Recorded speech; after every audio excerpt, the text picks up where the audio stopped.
Hello मित्रों, आज हम इस वीडियो के माध्यम से जिस विषय पर जानकारी प्राप्त करने वाले हैं वह है विश्व की भाषाओं का वर्गीकरण।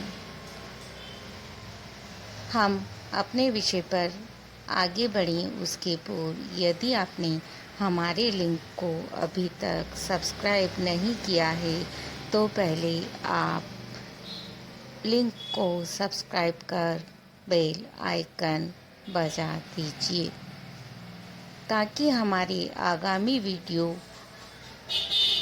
नवीन जानकारी के संग आप तक स्वतः पहुंचते रहें। मित्रों, विश्व की समस्त भाषाओं को वर्गीकृत करने के प्रयास में भाषाओं को दो भागों में विभाजित किया गया है, आकृतिमूलक वर्गीकरण और पारिवारिक वर्गीकरण। आज इस वीडियो के माध्यम से हम पारिवारिक वर्गीकरण के विषय में जानकारी प्राप्त करेंगे। पारिवारिक वर्गीकरण क्या है?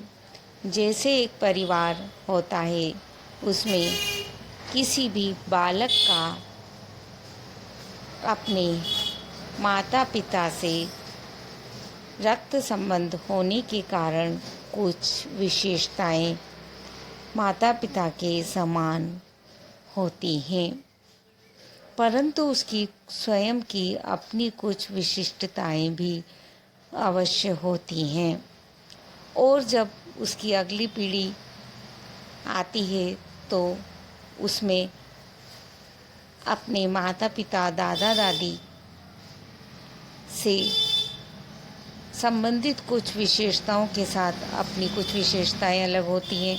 इस तरह पीढ़ी दर पीढ़ी विशिष्टताएं एक सामान्य आधार पर जुड़ी होने के बाद भी विभिन्नताएं रखती हैं। यही स्थिति भाषा के अंतर्गत भी है।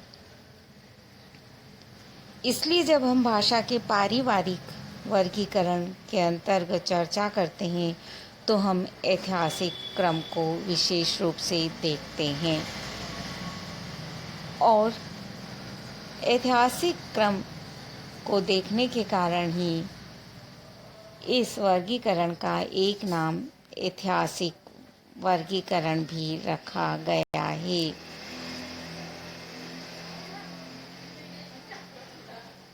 ऐतिहासिक संबंध स्थापित करने के लिए भाषाओं के बीच परस्पर स्थान की समीपता और साधारण समानता से विचार किया जाता है। जैसे हम एक उदाहरण से इसे समझने का प्रयास करते हैं। हिंदी, बंगाली, पंजाबी, राजस्थानी, गुजराती, मराठी एक दूसरे के निकट हैं। समानता भी है इनमें और इनका ऐतिहासिक संबंध भी है, परंतु मराठी की अपनी कुछ विशेषताएं भी हैं। जैसे मराठी के समीप जो भाषाएं दिखलाई देती हैं वह है तेलुगु और कन्नड़। इन दोनों भाषाओं के शब्द समूह में अधिकांश ऐसे शब्द हैं जो मराठी भाषा में भी मिलते हैं।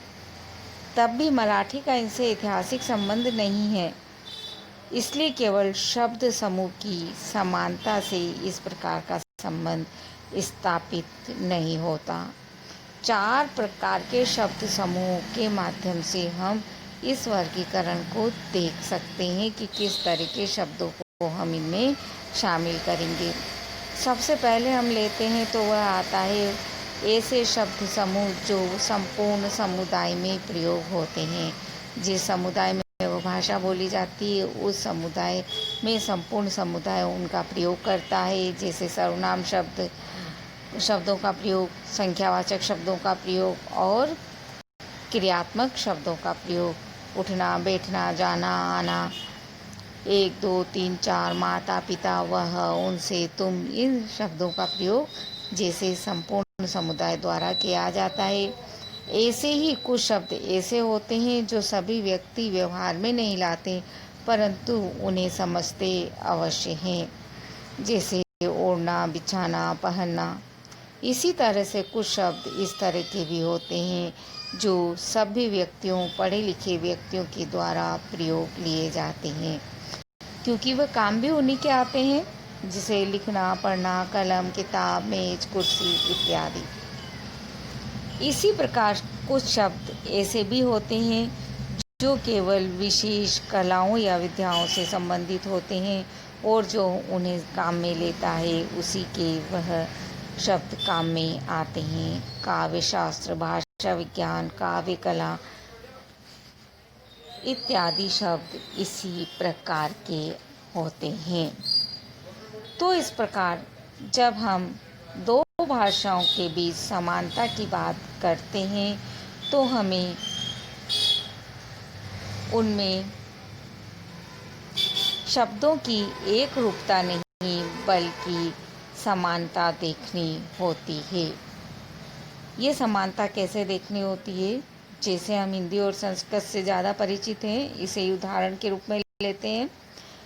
संस्कृत के कई शब्द हिंदी में आए हैं, परंतु तत्सम रूप में जो शब्द हिंदी में आए हैं हम उनको समानता का आधार नहीं बनाकर परिवर्तित रूप में, तद्भव रूप में जो शब्द आए हैं उन्हें अपना आधार बनाएंगे।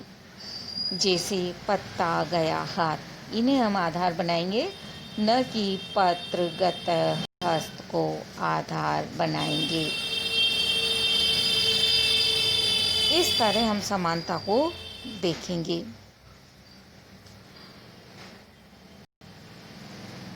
मित्रों, कई बार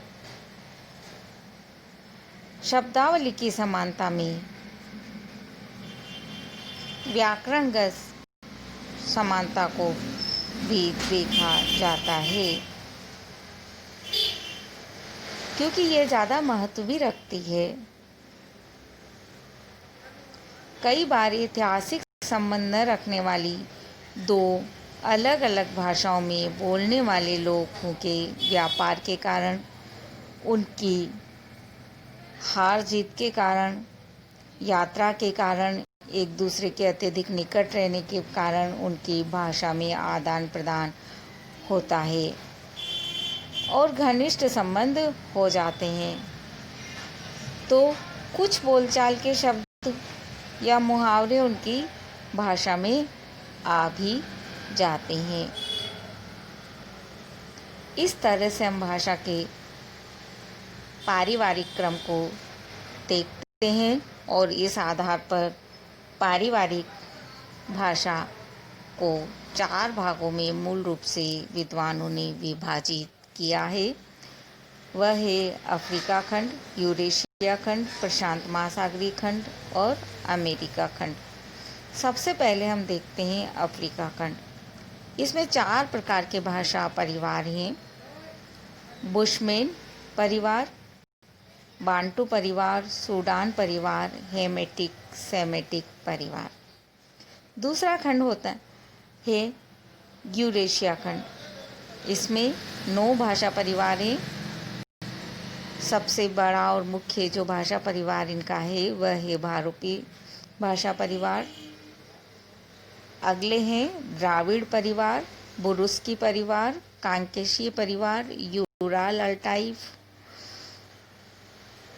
अल्टाइक, चीनी, जापानी कोरियाई, मले पोलिनेशियन, ऑस्ट्रो एशियाटिक परिवार।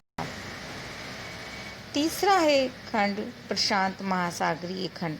इसमें 3 मुख्य परिवार हैं, पापुई परिवार, ऑस्ट्रियन परिवार और दक्षिण पूर्व एशियाई परिवार। चौथा और अंतिम खंड है अमेरिका खंड। इसमें लगभग 100 भाषा परिवार माने गए हैं और इन्हें अमेरिकी परिवार कहा जाता है।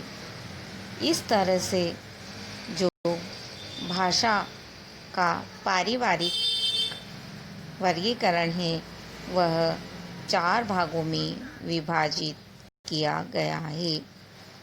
मित्रों, आपको हमारा लिंक पसंद आया हो, हमारी जानकारी पसंद आई हो तो इसे शेयर और लाइक अवश्य